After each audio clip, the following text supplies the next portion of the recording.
In my past life, my husband secretly kept a mistress, and in anger, I divorced him, leaving him to regret it bitterly. Yet he directly married a new bride and even took in 3 concubines. Out of spite, I remarried my cousin, who had admired me for years, and we lived in perfect harmony after marriage. But when my father was convicted and imprisoned, my cousin coldly handed me a letter of divorce and drove me out of the house. I begged everywhere to save my father, only to end up with my legs broken and dying miserably on the streets. When I opened my eyes again, I had been reborn to the time before the divorce. I don't know why I was reborn, and what virtue or ability do I have to deserve this rebirth. Looking back on this life, all the bitter fruits were what I deserved, until I dreamed of a posthumous memory. It was my 9-year-old daughter, dragging my corpse, taking 3 steps and bowing once, pleading for me to live another life. Hello, everyone. Welcome to my channel. Subscribe us to read wonderful novels every day. Now the story begins. I hate my daughter. She is the child of my first husband, Jiang Zhao, yet it was when I remarried my cousin Lu He that I was diagnosed with a 3-month pregnancy. I've been frail since childhood, and if I were to abort, my life would be at risk. I had originally planned to send the child back to the Jiang family after giving birth, but Jiang Zhao refused to acknowledge the child, even claiming it was a bastard I conceived with someone else. He insisted it wasn't a child of the Jiang family. In the end, under my father's pressure, my cousin's family had no choice but to grit their teeth and agree. After giving birth to a daughter, I abandoned her in a remote courtyard. She is my shame. Seeing her reminds me of my failed marriage. Now her existence is ruining my second marriage. Giving birth to her nearly cost me my life, leaving my body broken and unable to bear children again. I grew to despise her even more. I never saw her again after she was born. It wasn't until she was 9 years old, when her father was imprisoned, that she was driven out of the Lu residence along with me. It was the first time I had seen her. Thin and weak like a sickly cat, her eyes were timid, yet she kept following me. No matter how I hit or scolded her, she refused to leave. We lived in a broken-down temple, and it was always her who went out to find food. What she brought back were always scraps and leftovers, which I would knock over with a single hand. She never got angry, just silently picked them up and ate them herself. After finishing, she would go out again to find other food for me. I wouldn't eat until she brought me a white steamed bun. I didn't care at all how she managed to find a clean bun or why her head was covered in blood. Back then, I didn't care about her in the slightest. I was too busy trying to save my father. Seeking help from many of his former students, the disciples who used to flatter me now all refused to see me. Even when I kept pestering them, they had someone break my leg. It was then that I realized how strong a 9-year-old girl could be. Seeing me beaten, she rushed forward recklessly, fighting them with all her might. She was like a little beast, fiercely biting their hands, tearing off a chunk of flesh. Screams echoed one after another. Yet she stubbornly shielded me behind her until no one dared to approach. Only then did she turn back to look at me with concern, wiping the blood from her mouth. Afraid of frightening me, she dragged me back to the broken temple, skillfully bandaging my wounds. I looked at my broken legs and remembered their mocking words again. They said, "Don't waste your effort. Your father was beheaded earlier today." It was because of these words that I fought them desperately and had my legs broken. My heart is filled with guilt. Father, your daughter is unfilial and cannot save you, but I will soon join you. Perhaps sensing my lack of will to live, she suddenly grasped my hand. Looking at me pitifully, I looked down at her. Her face covered in bloody streaks, so filthy. Perhaps sensing her impending death, I felt sorry for her, so I reached out and wiped her face with my blood-stained sleeve. After wiping her clean, I realized she looked so much like me. She really is my daughter. The night was chilly, and on our last night together, I didn't want her to catch cold, so I held her in my arms as we slept. But as I slept, my chest became soaked with tears. No matter how I scolded or hit her, she never cried. Why is it that she only cries when I hold her? I died at dawn, still holding her in my arms. Since childhood, I've been frail. How could I survive such severe injuries? Yet she refused to believe it. clutching my body desperately, trying to warm my already frozen limbs. In the following days, she fought even harder to scavenge for food. I managed to grab a few meat buns, but got beaten black and blue. She couldn't bear to eat them, placing them in my arms instead. At night, she hugged the buns, curled up against me, and fell asleep in tears. After a few days, when both the buns and I began to rot and stink, she finally let me go, from who knows where she got a carrying pole, dragging me all the way to Lingshan Temple. They say Lingshan Temple can bring the dead back to life. She believed it, dragging me along. She took 10 days to get there, kowtowing every 3 steps. Her legs were nearly ruined by the end. When we reached the foot of Lingshan Temple, no one dared to come near, all because I reeked so badly. Yet she still wiped my body clean every day, but my corpse continued to rot and swell day by day. Just a small pebble fell from the mountain and hit me. I was shattered into pieces. She frantically gathered my fragments. A heavy rain poured down, washing me away in all directions. At last, she finally realized that I was dead and would never come back to life. Yet in my heart, I was happy, for now she could finally let go of me.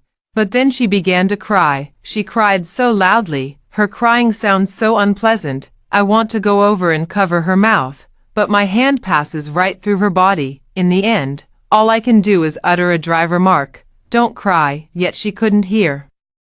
At that very moment, the raindrops suddenly stopped, and the world stood still. A strange sound echoed above Lingshan Temple. "Do you want her to live?" She looked up blankly and responded loudly, "Let her live. Who is she, mother? You possess the potential for immortality. If you abandon your worldly attachments and retreat to the mountains to cultivate, you will surely ascend to enlightenment one day. No, I just want her to live. Though she gave birth to you, she never raised you. Are you truly willing to trade your immortal destiny for her rebirth?" She said without any hesitation, "Willingly. Why are you so kind to me? Is it just because I am her mother? But how could I ever be worthy of being her mother?" When I opened my eyes again, I had returned to the day before my separation from Jiang Zhao. "Madam, are you truly determined to separate from the Marquis?" Yu Ling's voice roused me from my thoughts. I look at the divorce agreement already written in my hand. I reach out and touch my abdomen, lost in thought. Jiang Zhao and I grew up together. His looks and family background are both first-rate. In my father's eyes, he still wasn't worthy of me. "The Prime Minister's precious daughter," father said. "Jiang Zhao has ill intentions and is not a good match." But I didn't think so. Jiang Zhao treats me exceptionally well, always indulging me in everything and never letting me feel sad or upset. When my father forced me to study, he would skip class with me to meet in secret. He said studying is hard, and if I didn't like it, I didn't have to. Even if I were illiterate, he would still take care of me. I was even more delighted to hear this day after day. I wasted my studies by fooling around with him. On the night of my coming-of-age ceremony, Jiang Zhao knelt and begged to marry me. I was both shocked and shy. "Get up quickly, a man's knees are worth gold. How can you kneel so casually?" But he wouldn't listen, clinging to my legs and inching his way up. "For you, I'm willing to kneel. Marry me, Yuru, and let us be a devoted pair for life." All right. Back then, I had read too many romance novels given by Jiang Zhao. I'm extremely envious of the love stories in those books. Moreover, with my mother having passed away many years ago, my father still hasn't remarried. I envied, I believed, under his coaxing. I tasted the forbidden fruit. The very next day, Mother Jiang Negu caught us with a group of family members in tow. Yet even at this point, father still refused to betroth me to Jiang Zhao. Father said, "I have carefully selected a husband for you, and that man is still willing to take you as his wife." I kneel down. Daughter refuses. Daughter only wants Jiang Zhao. Father clutches his chest and scolds angrily. "Don't you understand yet? Jiang Zhao has been deceiving you all along. His entire family is scheming against you. If you marry into that family, you'll surely waste your entire life." But I said, "I'm willing. I'll only marry Jiang Zhao." After that, I started a hunger strike. In the end, my father gave in. My dowry was doubled, and many trusted attendants were sent with me. all in the hope that I would be happy and content in the Jiang family. But swayed by Jiang Zhao's sweet words, I handed over my dowry to my mother-in-law to manage. The trusted attendants my father had given me were also dismissed and sent back to the Prime Minister's residence. Only 3 years into the marriage, Jiang Zhao began staying out all night. Until yesterday, I discovered he had a mistress outside. In my past life, I read too many storybooks and imitated the young ladies in them. Without a second thought, I directly divorced him, waiting for him to regret it deeply. However, the outcome was completely different from the stories. Jiang Zhao didn't care at all. In fact, he was quite pleased to see it happen. He soon married a new wife and even took 3 concubines. I, on the other hand, went mad and smashed up the entire Prime Minister's residence. My father sighed but still earnestly admonished me. Jiang Zhao only married you for your dowry to cover the deficits of the Jiang household. After 3 years of marriage, he climbed to a high position by leveraging the influence of the Prime Minister's residence and has now firmly established himself, no longer dependent on the Prime Minister's residence. Naturally, he no longer regards you with any importance.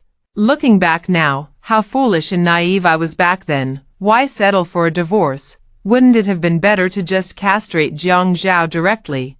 I let out a laugh and tore the divorce letter to pieces. I sent someone to fetch Nanny Li, whom my mother had left for me, and told her about Jiang Zhao keeping a mistress outside.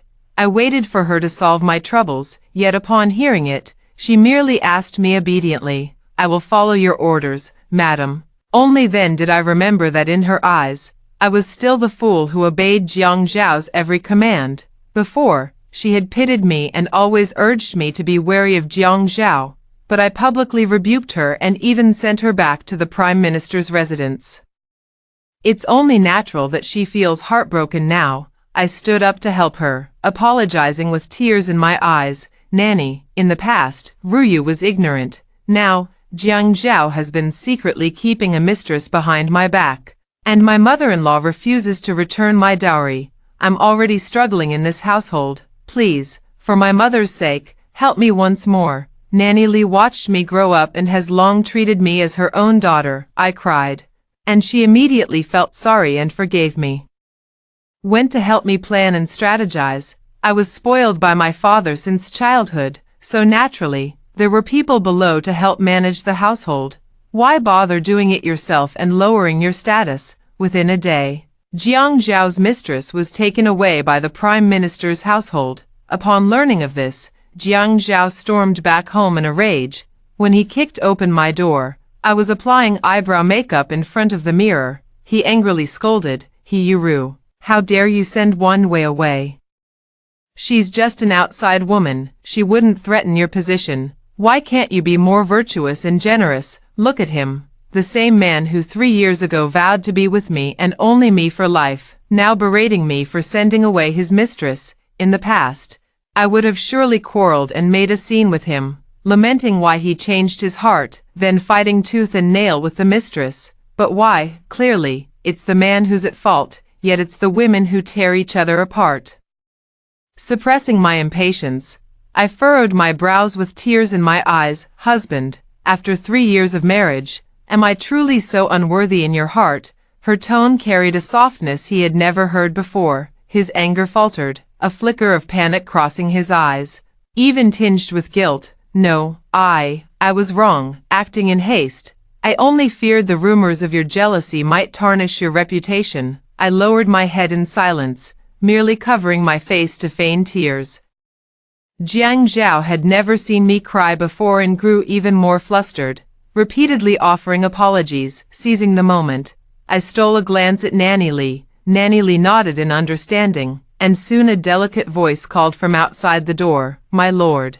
Lin Wanhua twisted her body and threw herself into Jiang Zhao's embrace. Jiang Zhao was stunned. "Wanhua, are you all right? Did they hurt you?" Lin Wanhua glanced at me but didn't dare to speak. She was waiting for me to speak first. Earlier, she had cried and made a scene upon seeing me, but when I mentioned taking her as a proper concubine, she wept pitifully yet still managed to ask, how much monthly allowance will I get?" Upon hearing the offer of 20 taels per month, she immediately wiped her tears and knelt respectfully. "This humble one is willing to serve madam," even when I gave her the sterility potion to drink.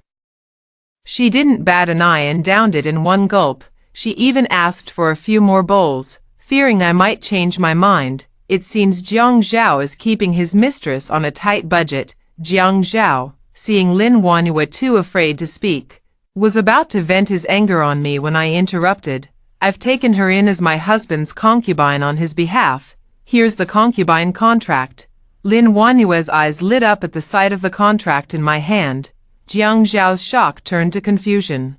And eventually, it all transformed into guilt. He reached out to hug me, but I subtly avoided his embrace. "Ryu, His hand froze mid-air as he looked at me with some bewilderment. I spoke calmly, placing a hand on my still flat belly. "My lord, I am with child." Jiang Zhao was overjoyed and stepped forward to embrace me. You're pregnant, truly, Ryu, is this real?" I suppressed my disgust, maintaining the docile demeanor he loved most on my face. "My body is unwell, and I feared it would wrong my husband, so I took the liberty of accepting Sister Wanhua on his behalf." I gently pushed him away and picked up a bowl of ginseng soup. "This is ginseng soup specially prepared for you. It took considerable effort. Won't you have some while it's hot? It will help restore your vitality, for the sake of the Marquis's household, to expand the family line." His voice trembled with joy. "Ryu, you've finally come around. That's wonderful." He reached out, trying to take my hand. I slightly lifted my wrist, avoiding him, and instead placed the ginseng soup into his outstretched hand. "Husband, drink it quickly. If it gets cold, the medicinal effect won't be as good." Without hesitation, he gulped it down in one go. After drinking, his face showed relief. "So fragrant. What is this soup made from?" "The taste is quite unique, smoother than the usual ginseng soup," I said with a smile. "Just some regular tonic for the body, well, with just one added ingredient to ensure no offspring," I said cheerfully. "If my husband likes it, I'll have it prepared for you every day." After speaking, she glanced at Lin Wanhua, understanding the hint. Lin Wanhua stood up and helped Jiang Zhao back to her courtyard. After they had gone some distance, I changed into a fresh set of clothes. Nanny Lin stepped forward, hesitating to speak. "Madam has changed so much. See, when you care about someone, you'll notice their changes at a glance." Nanny Li noticed it, and so did Yueling, yet my husband who shared the bed with me didn't notice. I said with a smile, "People always grow up. Is there anything else?" "Madam, it's been a long time since you last returned to the Prime Minister's residence. The Prime Minister wishes to see you, so it's my father calling me home." I lowered my head. "Then I'll return to the Prime Minister's residence tonight." Although I only returned to the Prime Minister's residence last month, yet in my eyes, it feels like 9 years since I've been home. Everything feels both strange and familiar to me. When I entered my father's study, he turned around, glanced at me briefly, and immediately scolded. "Who are you? Where is my daughter?" Just this one sentence made me burst into tears. Without a second thought, I rushed forward and hugged my father, sobbing uncontrollably. Turns out my recent unusual behavior had been noticed by Nanny Lin, who reported it to my father.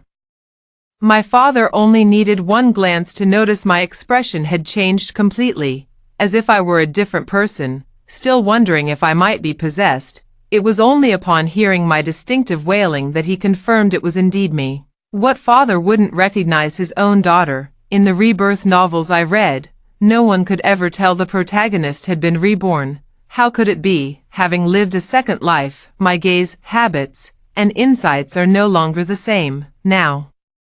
There's no trace of my former naive innocence in my expression. He still comforts me with a gentle pat, just like before. "Why are you crying? Did Jiang Zhao bully you? Daddy will stand up for you. Don't cry, don't cry." After I had cried my fill, I told my father about the rebirth, fearing he wouldn't believe me. I mentioned a few things that were about to happen, but my father said, "No need for proof, my child. I believe you." Hearing this, I burst into tears again. I'm an unfilial daughter.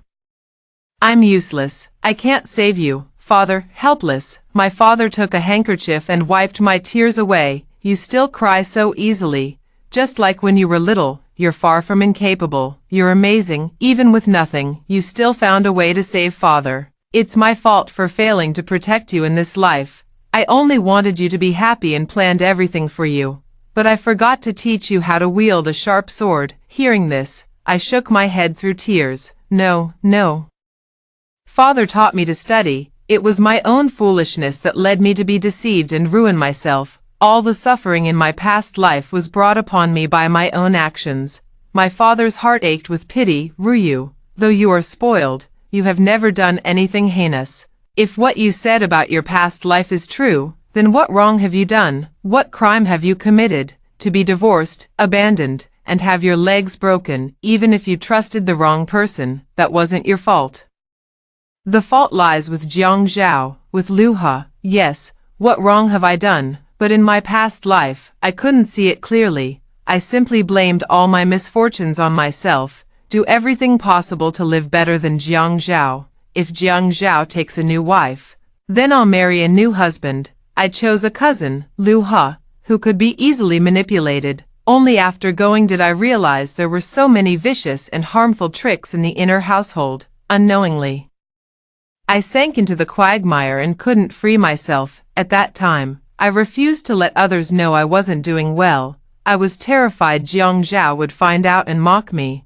I didn't even tell my father, and to avoid him noticing anything amiss, I simply stopped going home. I thought I would rot away in the backyard of the Liu family. I just never expected that as soon as my father was imprisoned, I would be driven out. Along with me, my 9-year-old children were also expelled. Daughter. I touched my abdomen. It should still be in my belly at this time. I stopped loving Jiang Zhao long ago, not to mention, it's Jiang Zhao's child. Why bring an unloved child into this world? I had someone prepare a bowl of abortion medicine. Just as I reached out to drink it, lightning flashed and thunder roared outside the house. I withdrew my hand, stared at the medicine, and remained silent. I reached out again, and once more, lightning flashed and thunder roared. He withdrew his hand. And it stopped again. He reached out, and it rang once more. Yu Ling held the medicine, trembling as she asked, Madam, should we still take this medicine? Are you really forcing me to give birth to this child? My heart sank, and I snatched the medicine with lightning speed. Gulping it down, time suddenly froze. A furious roar echoed through the air. You would actually kill your own daughter who sought rebirth for you. I looked up. Though she brought me rebirth, I won't let her be born. The voice was shocked. You are so cruel. Why won't you let her live? Why? I frowned. Since you've already called me cruel, why ask further? The voice roared in fury. Answer me. A sudden twinge of pain shot through my abdomen. I looked down, touched my belly, and said calmly, what right do I have to be her mother? Children never have the right to choose their parents. Same here. If given the choice, I would certainly choose not to be born. Then my mother wouldn't have died because of me, and my father's figure wouldn't appear so lonely. Now, my daughter has choices, and I help her make them. Jiang Zhao is not worthy of being her father, nor am I worthy of being her mother. She is so good. She deserves better parents. Let her be reborn into another family. It's her best choice. The voice fell silent for a long time before saying, but she only wants you. She only wants to be your daughter. My hand froze, but I hardened my heart. What's so good about me? What's so good about being my daughter? In my past life, I ignored her, never raised her, never taught her, just because I gave birth to her. Then in this life, I won't give birth to her. Let her not come to be my daughter. The voice actually froze. You. I picked up the medicine and said softly, besides, neither my father nor I are confident we can escape the calamity 9 years from now. Joining our family would still lead to death by the age of 9. Just as I was about to drink it, the voice urgently said, but she has already lost her chance for reincarnation in order to seek your rebirth. If you don't let her live, she will truly have no more cycles of rebirth. I snorted. If she has such divine connections and can even secure rebirth for me, how could she be an ordinary person? She must be very important to you, right? Someone so important. Would you really deny her reincarnation?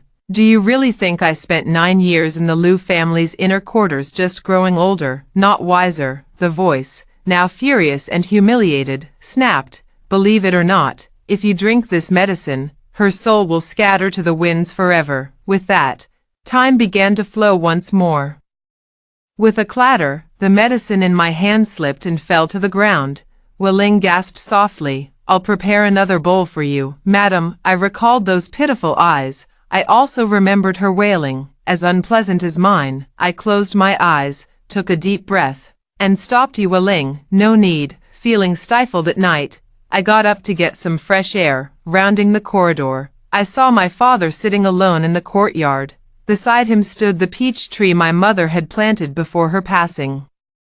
Years had passed, and it now stood tall and graceful. The shadow of the peach branches in the moonlight embraced my father. A gust of wind passed by, rustling the leaves, accompanied by a sigh. Father sat there, keeping the tree company night after night. I approached. Dad, are you thinking of Mom? His shoulders moved slightly, but he didn't turn around, only giving a soft hum. The moonlight shone on his graying temples. My throat tightened a little. Father, do you resent me? Father suddenly turned his head, his face full of astonishment. What nonsense are you talking about? I choked up for a moment. Mother, it was because of giving birth to me that. Father's voice suddenly rose sharply. Ryu, you are the treasure your mother risked her life to bring into this world. You are our flesh and blood. How could I ever resent you? Indeed, what parent wouldn't love their own child? But me, in my past life, that small, stubborn figure suddenly became clear. I lowered my head, not daring to look at my father, my voice trembling uncontrollably. But I don't love her, Father. I don't love my child. I want to abandon her. In my past life, I saw her as a burden. In this life, I'd rather strangle her in the womb. Father let out a long sigh. It's not your fault, it's mine. I looked up in shock. He gazed at the night sky. Back then, if I had been more powerful, able to summon the imperial physicians, your mother might not have left. Later, I pursued power relentlessly, scrambling for position in the court, always thinking of climbing higher to protect this family, to protect you. But I forgot that without your mother, you needed my company even more. He gently patted my head to comfort me. It was your father who deprived you of the support you should have had, making you never learn how to be loved properly or how to love others properly. This isn't your fault. You're also a mother for the first time. Feeling flustered, scared, and confused is only natural. Don't blame yourself. Parents will love their children, and children will always love their parents. Such is the bond of blood. Ryu, since you've been given another chance, try to love her. I raised my hand and gently placed it on my abdomen. There seemed to be a faint movement in my belly. I returned to the Jiang residence to rest and nurture the pregnancy in peace. I did not divorce Jiang Zhao. This was also my father's wish. He said the sage has already begun to fear him, so staying at the Jiang residence would be safer for me. If father fails to resolve the deadly crisis 9 years later, the blame won't extend to a married daughter. What I need to do next is become the head of the Marquis's household. First, I must reclaim the authority to manage the household. At first, my mother-in-law refused, and I didn't waste words arguing with her. I simply turned and left, but within a day, Jiang Zhao came with my mother-in-law to apologize to me. The dowry was also returned intact. As for what was missing, they were already raising money to make up the difference. Is it that Jiang Zhao still has feelings for me? Or is it that I'm just that clever? Neither. It's simply because I have my father's backing. Love can't compare to power. Jiang Zhao had barely steadied himself when his father pushed him down again. He had no choice but to come back and beg me. Not to mention a mother-in-law who could only rely on her son. The trusted aides my father had given me were all recalled and began helping me manage the Jiang household. Within a few days, the entire Jiang household followed my arrangements. Jiang Zhao seemed to notice that I had changed, but he dared not pierce this thin layer of paper. If he truly crossed me, he would be the one to suffer. We maintained this superficial harmony between us, yet he still wouldn't give up. Attempting to move me with false affection, rising at the hour of evening to gather morning dew for brewing my tea, he carefully placed the tea by my hand. They say the morning dew carries the essence of heaven and earth, most soothing to the mind. Madam, you must try it. His robe was stained with dirt, and a small patch of his sleeve was damp. It was deliberately left as proof of his toil. I picked up the tea, and a rich aroma wafted into my nose. It was indeed made with care. Thank you, my lord. I did not drink it but simply set it back down. Jiang Zhao's smile stiffened briefly before quickly piling on even thicker concern. This is your favorite pastry. With that, he produced an exquisite brocade box from behind. I waited 2 hours at Xiangmenlu just to buy this for you. Have a taste. Clearly, he had sent a servant to buy it. Yet he made it sound as if he had gone himself. The brocade box opened, releasing an enticing sweetness. I pushed the brocade box aside, my tone still indifferent. It's a bit too sweet. I haven't been fond of desserts lately. A trace of impatience finally flickered in his eyes. He took out another scroll of plain paper from his sleeve, unrolled. It revealed several lines of familiar delicate calligraphy. It was a poem titled Longing that I had copied for him in my youth. His voice carried a deliberate nostalgia. Darling, look, this is the first letter you wrote to me. I've kept it safe all this time. He recited the tender and poignant lines from the poem, gazing at me with deep affection. You will always be the girl who haunts my dreams, unchanged in my heart, like jade. I couldn't help but yawn.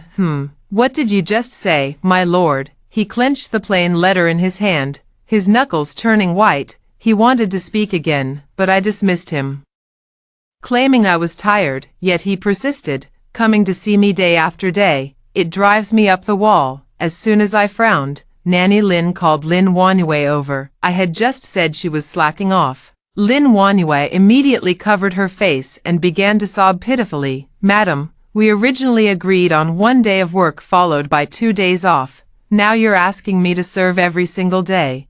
I simply can't handle it. I took a sip of tea and raised the offer.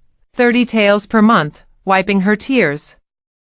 She replied, the medicine you ordered made my husband incapable, so he keeps finding ways to torment me. I'm human too, and I get tired. Please find someone else. I set down my tea and increased the offer. 40 taels, she sobbed and said.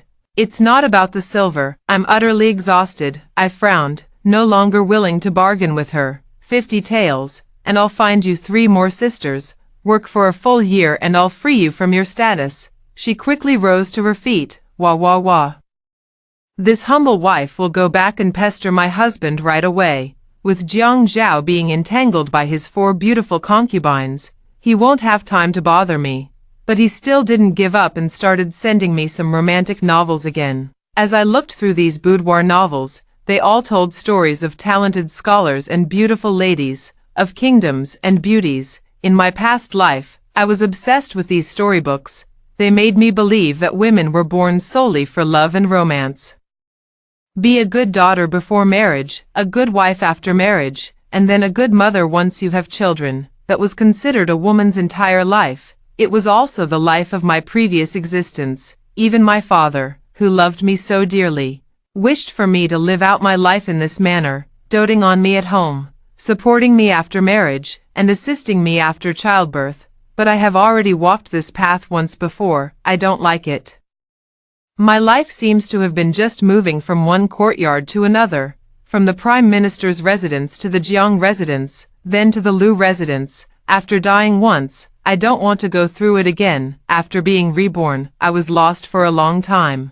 What should I do? Seek revenge? It was over in just a few days. I severed Jiang Zhao's family line, and I drove Lu Ha out of the capital. In my previous life, all the retainers who stood by and did nothing to help my father were dealt with one by one. It was effortless, not worth my time or effort, but were they the only 2 responsible for my tragic death in my past life? I turned my head to look at the storybook on the table. There are also some revenge-themed stories, but I'm different from those female protagonists. I wouldn't exhaust myself scheming against one woman after another. Nor would I go to great lengths to conquer one man after another. I have more power than them, and I'm more inclined to use it. I only know how to use money, or power, to crush them directly. After all, love is of no use. I picked up a storybook titled The Princess and the Divorced Husband Who Went Mad and flipped through it. A princess of noble birth was actually neglected and humiliated by her husband. After being heartbroken and divorced, the prince consort suddenly had an epiphany and was filled with regret, putting on a show of weeping and begging for his wife's return, and in the end, the princess actually softened and forgave him. Absurd. I slammed the book fiercely onto the table, nearly causing a miscarriage from the agitation. Only then did I realize that since childhood, the books I could read were limited to admonitions for women, lessons for women, and exemplary women's biographies. Apart from these books, the only other reading material available to me was romantic novels. Now I realize that these novels are even more terrifying.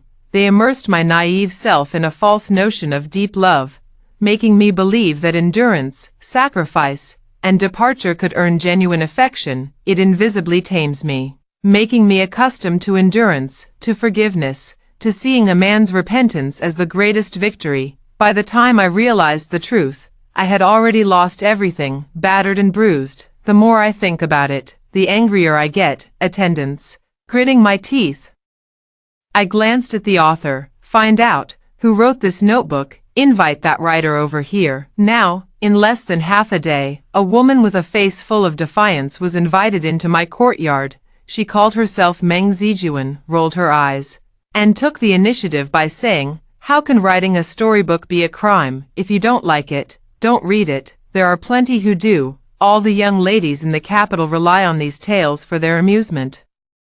I picked up the book The Princess and the Divorced Prince Consort Went Mad and sneered. Entertainment. Do you know what you've written? Portraying a princess who holds power as if she were a helpless drifting weed, enduring abuse only to eagerly forgive. Do you realize how many naive women might believe this, thinking men would be devastated by their departure and suddenly repent? Do you know how many divorced women in the capital are left with nothing but their bones picked clean? They leave, and the men don't regret it at all. They're only happy. Then they joyfully welcome a new bride, embracing both left and right. Meng Zijuan was startled but still stubbornly retorted, "Why is everyone coming at me? The market likes what it likes, and I write accordingly. That's what they love to read. They're just in it for the fun." Fun? Is it fun or poison? I took a step closer. You write about the princess forgiving her prince consort.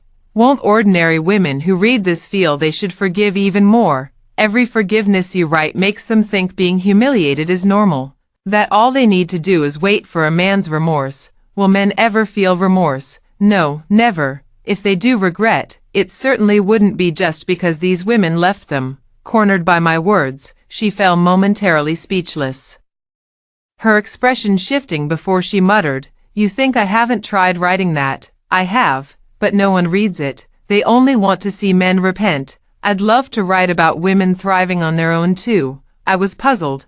Why should she be the only one to suffer? Why can't she fight and struggle like a man? Take back what rightfully belongs to her. Use the same tactics men employ in their power struggles. Fight fire with fire. Make those who have wronged her pay the price.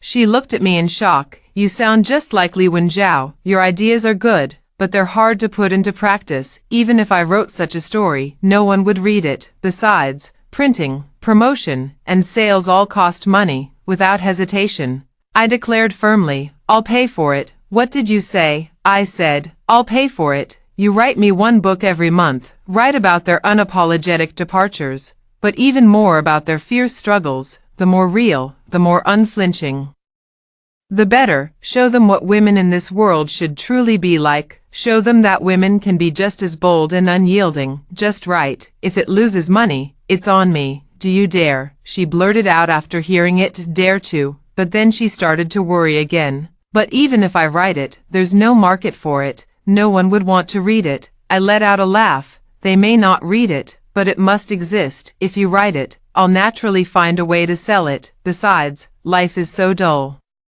Someone will inevitably flip through it to pass the time. As long as someone reads it, they'll realize there are other ways to live. A single spark can." Before I could finish, a sharp, intense pain suddenly shot through my stomach. My vision went black as I clutched my abdomen and collapsed. "Madam, the madam is going into labor. Someone come quickly. The entire courtyard instantly descended into chaos. I was carried into the delivery room by many hands, the labor pains nearly crushing me. The midwife's expression grew increasingly grim as time passed. This is bad. The baby's position, it's too dangerous. Madam's strength is almost exhausted. Nanny Lin cried out in a choked voice. Doctor, fetch the doctor quickly. Yet, from outside the door came Jiang Zhao's voice. What's the panic? Isn't childbirth a life and death struggle for every woman? Go and fetch Dr. Liu from Huichun Hall. Remember, take your time, be steady, and don't frighten Dr. Liu. Then the mother-in-law's voice also rose. This first birth is difficult. As an experienced woman myself, I understand. But midwife, listen to me. Her voice suddenly turned sharp. The continuation of our Jiang family line is more important than anything else. Above all, prioritize saving the child. Do you understand? Prioritize saving the child. Bullshit. Meng Zijuan's furious roar exploded once more. Save the child. Are you even human? There are 2 lives in there, brother. Get out here and save them now. A sudden unfamiliar male voice spoke up. Didn't I tell you not to call me unless it's necessary? Fierce shoving and cursing erupted once again. The situation escalated abruptly, and my people were stopped by Jiang Zhao. In the chaos, Meng Zijuan burst through a crack in the door and rushed in. She threw herself at my bedside, her face deathly pale. You have to hold on. What do we need to prepare for childbirth? Oh, right, hot water, scissors. Disinfection, there's no alcohol here. Then high-proof liquor, strong liquor, she shouted incoherently, flustered and eager to help, tears nearly welling up in her eyes from sheer panic. What should I do? A C-section, I don't know how. The midwife cried out in panic. It's no use, it's really no use. The lady probably won't make it. The baby can still be saved. But if we delay any longer, we won't be able to save the baby either. Madam, you. Excruciating pain and blood loss were devouring my consciousness. At the brink of collapse, memories from a past life suddenly pierced through my mind. That time, the baby was also in the wrong position. But it was never this perilous. Something's wrong. The midwife is one of our own. There's no way she could have been bribed. A thought flashed through my mind. Without a moment's hesitation, enduring the excruciating pain, I snatched the scissors beside me, without a second thought.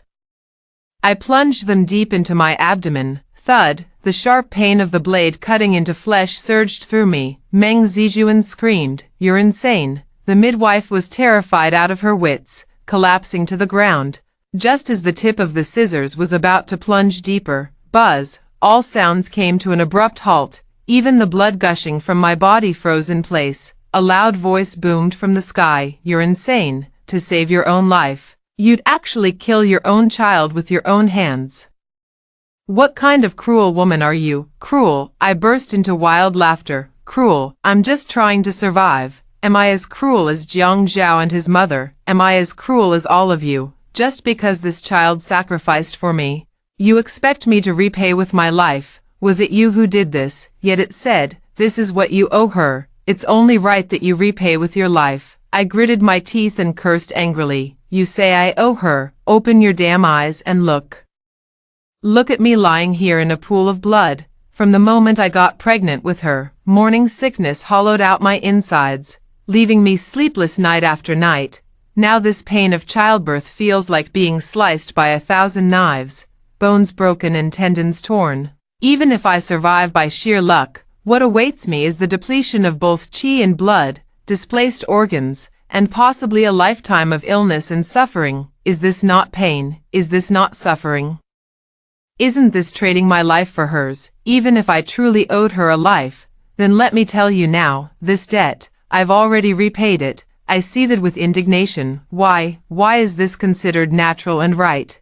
Why can Jiang Zhao happily become a father without lifting a finger, while I have to walk through the gates of hell, fighting for survival only to be accused of cruelty?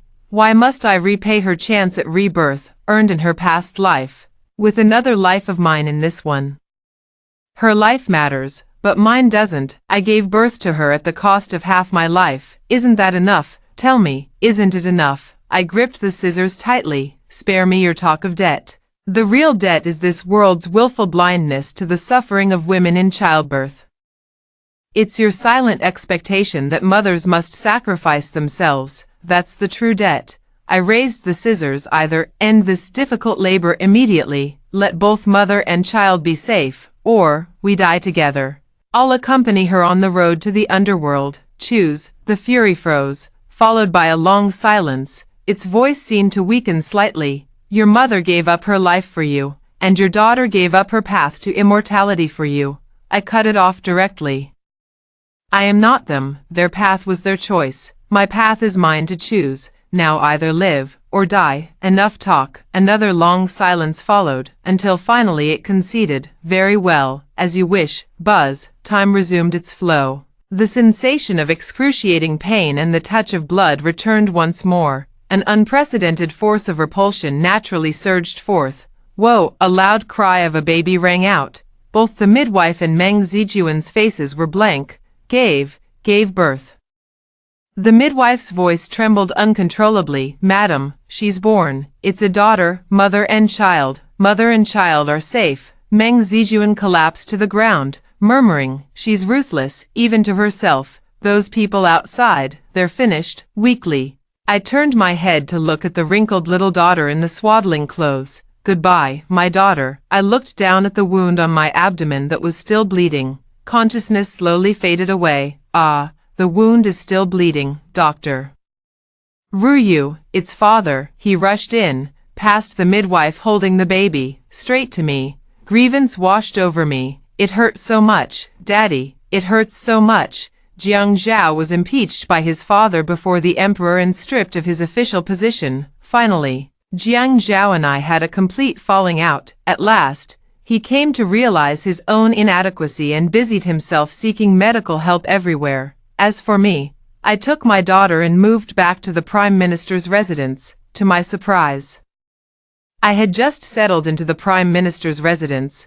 Lin Wanwei arrived in grand fashion with 3 sisters in tow.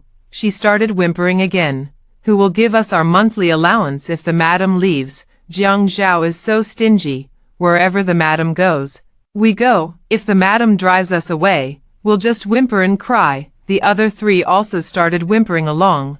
The noise was so unbearable that I had to let them stay. They took over Yuling's duties, and somehow, using methods they'd learned from who knows where, actually managed to gradually restore my health. In less than a few days, I was well enough to get out of bed and play leaf cards with them. 3 people were playing cards with me, while Lin Wanhua took care of the child.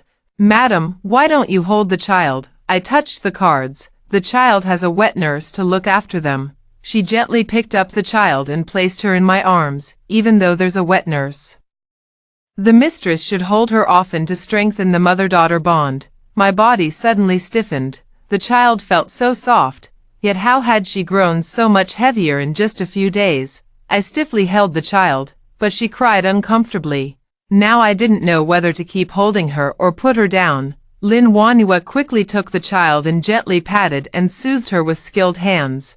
The child became exceptionally quiet in her arms, smacking her little lips, and soon fell sound asleep. I looked at her and casually joked, "You're so good at taking care of children. It's as if you've raised your own." She lifted her head with a faint smile. I'm the eldest sister in the family. When I was little, my mother was busy having babies, so I raised all my younger siblings. I asked, what about them? She paused, then said calmly, they're all dead. The laughter stopped instantly, and the hands reaching for the tiles froze in mid-air.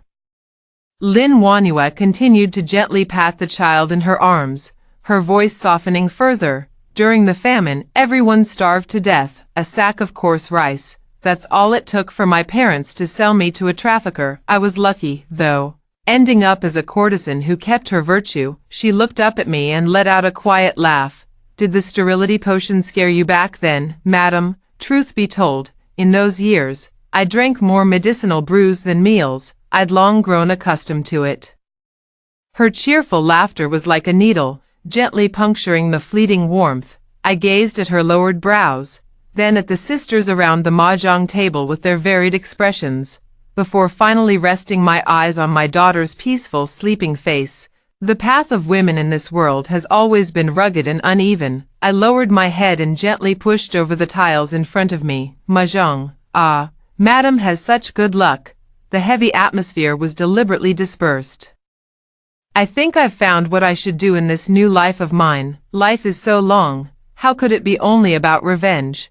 I sought out Meng Zijuan with the idea of starting a private school. After listening, she stared straight at my face and asked, "Are you reborn?" My breath hitched, my scalp tingled, but I said nothing, just looked at her. Yet she smugly explained, "I went back and asked around about you. You used to be such a love-struck fool, but it seems like you suddenly changed not long ago. If it's not time travel, then it must be reincarnation. Judging by your appearance, it's probably reincarnation. Don't worry, I won't tell anyone. Time travel, reincarnation. She always says such strange things." I also sent someone to inquire about her. She was abandoned by her mother as a child, and they said she was possessed by a ghost. She must be a time traveler, though I still don't understand what time travel means. Meng Zijuan then pulled out a few handwritten booklets and placed them in front of me. Come on, I'm familiar with this kind of female solidarity plot. As the saying goes, knowledge changes destiny, and the first step is to focus on education. Here's my writing material, how to start a private school from scratch, guaranteed to teach you everything. Since you're my patron, I'll give it to you for free. I took the booklets and glanced through them. They were quite detailed.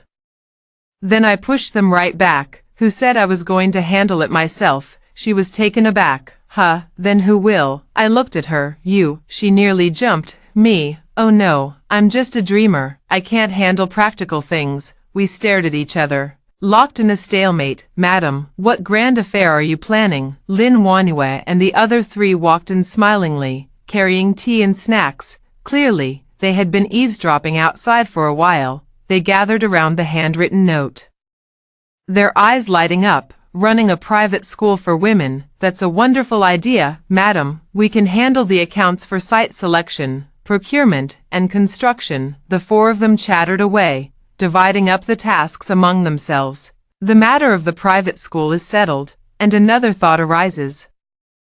The Kingdom of Yun has already established a system for female officials, allowing women to enter the court as officials based on their talents and learning. If I also strive for it, I could set an example for the private school, and perhaps light another lamp to illuminate the path for women in this world. I briefly mentioned this idea to my father.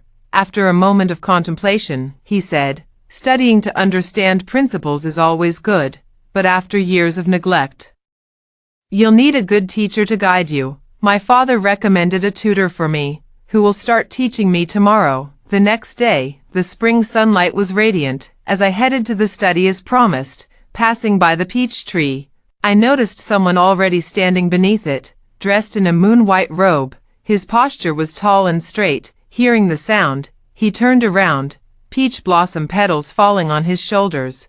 It was as if all the spring light had gathered upon him alone.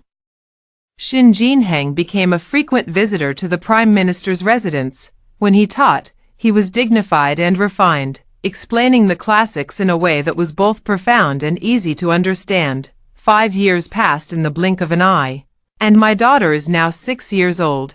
I named her Changel. Unlike in her previous life, Changel is slightly more lively now, yet she doesn't like to get close to me. That's fine too. I don't know how to get close to her anyway.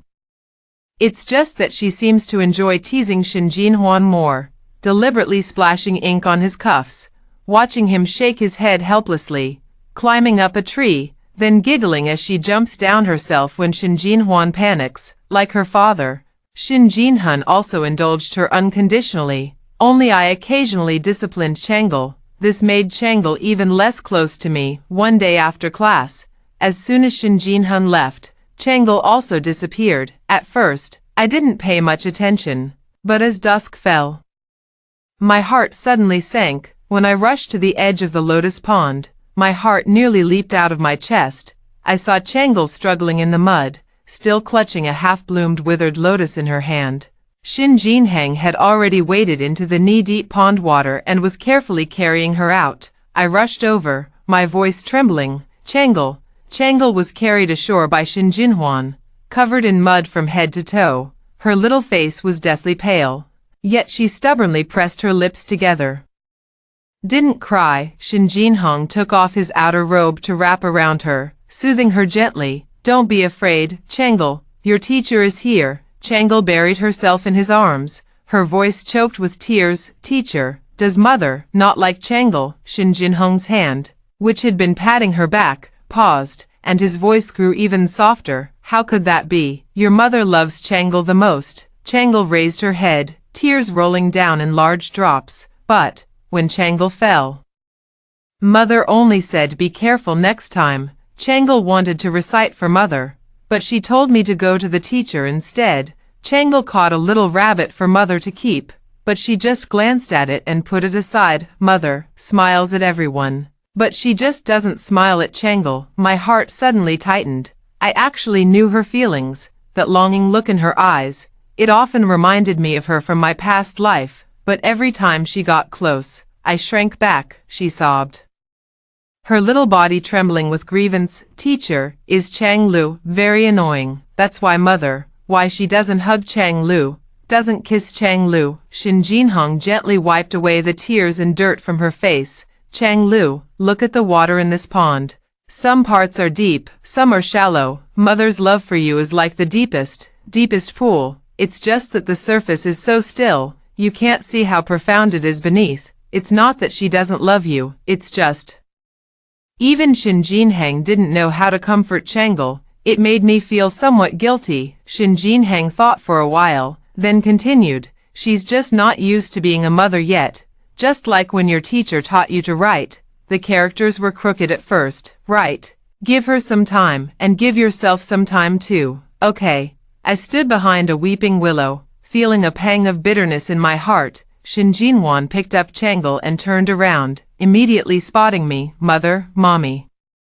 Upon seeing me, Changle quickly lowered her head in panic, her tiny hands frantically wiping her face to erase the tear stains. Master, please let Changle down. Changle can walk by herself. I didn't speak, just stepped forward. Shin Jinhang wordlessly lowered Changle gently to the ground. She kept her head bowed, not daring to look at me. I crouched down and took her mud-covered hand in mine. I gently wiped away the mud and tear stains from her face, bit by bit. Just like in a past life when I wiped away the bloodstains for her, my movements were still somewhat clumsy. I spoke, my voice slightly hoarse. Why did you go to the lotus pond? She lifted her large, teary eyes to look at me and whispered softly. The lotus flowers were so beautiful, I wanted to pick some for mother. As she spoke, she raised the broken lotus in her hand. I was stunned at first glance. Just as she tried to hide it behind her back, I took the lotus flower from her.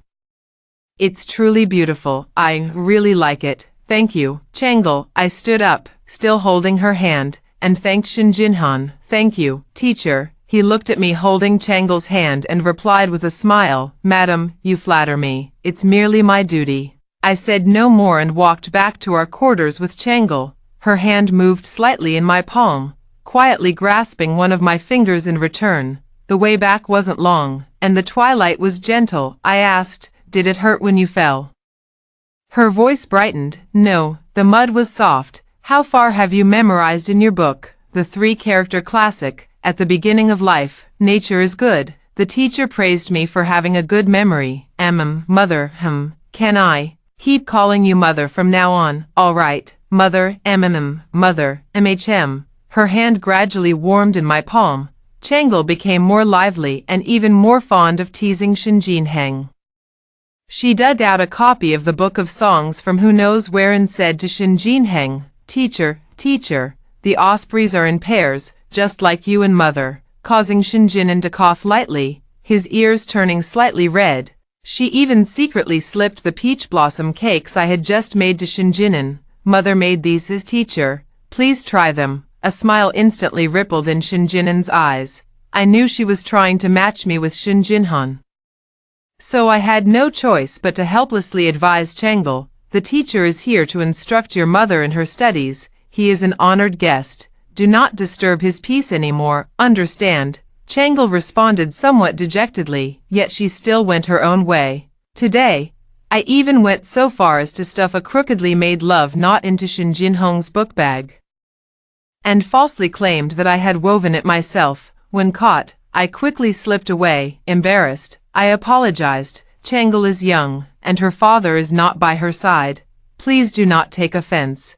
I will surely discipline her in the future to prevent her from disturbing you again. Shin Jinhwan turned around, his gaze gentle. With a child's pure heart, how could it be a disturbance? He paused, his voice dropping a few notes lower. If she regards me as someone as close as a father, that would be fine too. My heart skipped a beat, and I avoided his overly profound gaze. You jest, master. Changle has her own father. The warmth in Shin Jinhwan's eyes faded slightly, yet his demeanor remained gentle. My apologies for the improper words. Madam, I take my leave. He turned and walked away, his moonlit figure disappearing into the distance. I stood rooted to the spot, my thoughts in disarray, until Yue Ling came running with a pale face. Madam, it's terrible. The young miss has gone to the Jiang residence alone. My mind buzzed with shock. By the time I arrived at the Jiang residence,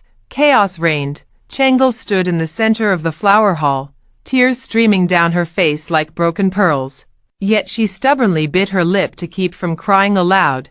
Jiang Zhao reclined lazily on the soft couch, cradling a heavily made-up young boy in his arms. With drunken, bleary eyes, he pointed at Changle and began to curse loudly. Where did this bastard come from? And now you're breaking my things. Disgusting. Get out. Get the hell out. If I see you again, I'll break your legs. I rushed in and pulled Changle tightly into my embrace. Jiang Zhao, shut the hell up. Only then did she burst into loud sobs, trembling violently in my arms. Recognizing it was me, Jiang Zhao showed no fear but instead laughed even more maniacally. Well, if it isn't my dear wife. What? Here to see how much fun I'm having? I commanded the guards in a low voice. My husband has behaved disgracefully under the influence of alcohol. Confine him to the side chamber in the West Garden and keep him under strict watch. From this day onward, all household expenses shall be halved. Ignoring Jiang Zhao's furious curses, I turned and strode out of the Jiang residence with Changle in my arms. On the carriage ride back to the Prime Minister's residence, Changle buried her face in the crook of my neck, her tears soaking my collar. I gently patted her back. Changle, listen to your mother. Some people are born by our side, but they may not be our family. Who your biological father is, what he said, what he did, none of it has anything to do with you. You don't need to feel sad for him, and you certainly shouldn't feel bad about yourself because of him. You are Mother's Changle, a unique treasure in this world. He is nothing. Do you understand? Changle stirred in my arms and asked between sobs, okay, but if Changle wants a father, can Changle make teacher, Changle's father? She clutched tightly to my clothes, her voice growing smaller. Changle likes a father like that. The carriage was utterly silent. I tightened my arms around her. After a long while, I could only sigh. How could one ruin a marriage just because they wanted a father? After that, I became even more distant with Shin Jinhan. The estrangement was too obvious, and Shin Jinhan's eyes gradually dimmed with sadness. That day, he packed his books but did not leave immediately. After a moment of silence, he spoke, his voice still gentle. Madam, recently, have you been troubled by any inappropriate words or actions of mine? My fingers paused slightly, but I did not look up. You overthink, master. It's just that with the exams approaching, I dare not let my mind wander. Another moment of silence passed. He let out a soft sigh. Once Madam has completed the female official examination, regardless of the outcome, I will resign from this teaching position. I did not try to stop him. He cupped his hands in farewell. This is just as well. On the day the results of the female official examination were posted, I pushed my way through the crowd, scanning the list from top to bottom over and over again. The three characters Hiruyu were nowhere to be found. Lin Wanyue and the others nervously gathered around, and upon seeing my expression, they all understood. Madam, it's all right. You can take the exam again next time. Exactly, you must not have performed well this time. I've prepared some calming soup for you. Even Changle timidly tugged at the hem of my clothes. Mother, I forced a smile. No matter, it was expected. Let's go back. I forced a smile, but my fingernails dug into my palms. I had tried so hard. Returning to the Chancellor's residence, I could no longer maintain the forced smile.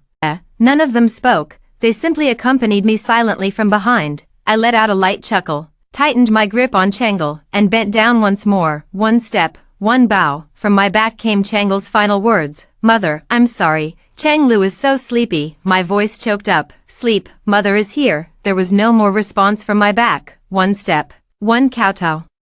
Blood mixed with mud, consciousness blurred amidst excruciating pain. 3 days and 3 nights. I had nearly exhausted the last ounce of my strength. Carrying Changle on my back, I ascended the final blood-stained stone step. The voice in the air carried a hint of relief. Fine, fine, go on, get out of here, and don't come back. Just then, a faint call came from her back. Mother. Although Changle survived, I still couldn't rest easy. For an entire month, she was confined to the courtyard. With a constant supply of medicinal soups and tonics, it wasn't until her little face regained its rosy glow and she became lively again that I felt slightly relieved. Meanwhile, my father also overcame his crisis, and I formally divorced Jiang Zhao. On the night of the Mid-Autumn Festival, with the full moon shining brightly, my father hosted a family banquet in the courtyard. Changle ran around the stone table and suddenly stopped to ask me, Mother, where is teacher? It's been so long since I last saw teacher. Father's hand holding the cup paused briefly as he looked at me with profound meaning. Jinhan, he has been waiting for you all this time. My heart stirred slightly as I lowered my lashes. Father's voice was especially clear in the night. Back then, it was he who persistently sought your hand in marriage, and it was also my original intention to betroth you to him. So it was that early. The father sighed. He caught a chill and has been ill, sometimes better, sometimes worse. Tomorrow, go and see him in my place. I remained silent, offering no response, until the banquet ended. That slender figure lingered in my mind, impossible to shake off. The next day, I still went to Shinjinhan's courtyard. The scent of medicine filled the air. He leaned against the window, his face pale, yet still holding a book in his hand, reading intently. Hearing footsteps, he looked up, flustered yet delighted, struggling to sit up straight. Who, amiss he? What brings you here? Stay down. I quickened my pace, pressing my hand against his shoulder. It felt slightly cool to the touch. He leaned back upon hearing this, but his gaze remained fixed on me. A moment of silence passed. I spoke up. Father said, back then, you were always willing to marry me. A faint blush rose to the tips of his ears as he nodded slightly. Yes. I looked at him and asked in confusion. At that time, I had a notorious reputation and certainly no breathtaking beauty. And you were never one to chase after power or wealth. He lowered his eyes slightly. Because the young lady saved me. I was puzzled. Saved you. His voice was low and measured. When I first arrived in the capital, my travel funds were stolen, and I was driven out of the inn. It was your carriage that passed by, and you ordered someone to give me a bag of silver to help me out of my predicament. Is that so? Yet I have no recollection of it at all. I frowned, just because of that. That was merely, yes, to you it was a trivial effort, but to me, it was salvation in desperate times, something I've remembered ever since. He raised his eyes, his gaze sincere and fervent. At first, it was gratitude. I wanted to keep you safe, but later, teaching and spending time together, it became affection. I wanted to protect you for a lifetime. He paused for a moment. If Miss still has the intention to form another good match, I humbly ask Miss to consider. Jinhan. His gaze was too fervent, his words too sincere. It made my face uncontrollably flush with heat. I suddenly stood up. I should go back now. Seeing me come out, Changle followed me. Mother, what's wrong? Your face is so red. Are you sick too? And no, I'm not. I hurriedly tried to cover it up and was about to pull her away when I bumped into someone head-on. The woman I bumped into quickly took a step back. Her voice was clear and crisp. I took a closer look. She was a woman dressed in neat official robes, with striking and heroic features. Seeing my flustered expression, she glanced back at Shinjinhan inside the room. As if suddenly realizing something, she hurriedly explained.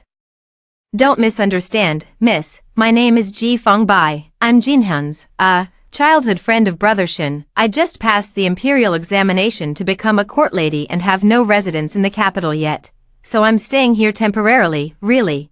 Just for a few days. I'll move out tomorrow. Please don't misunderstand. Childhood playmate, court lady, Ji Fengbai. These words drained the color from my face in an instant. It was her, in a previous life, at a banquet in the capital. She was the lady envied by all. At that time, she protectively cradled her slightly rounded belly and said happily, "My husband is my childhood sweetheart, and now he's been assigned to a post elsewhere. We'll reunite after I give birth." Her sweet smile filled me with envy, which is why it left such a deep impression. So, the husband she mentioned was Shinjin Heng.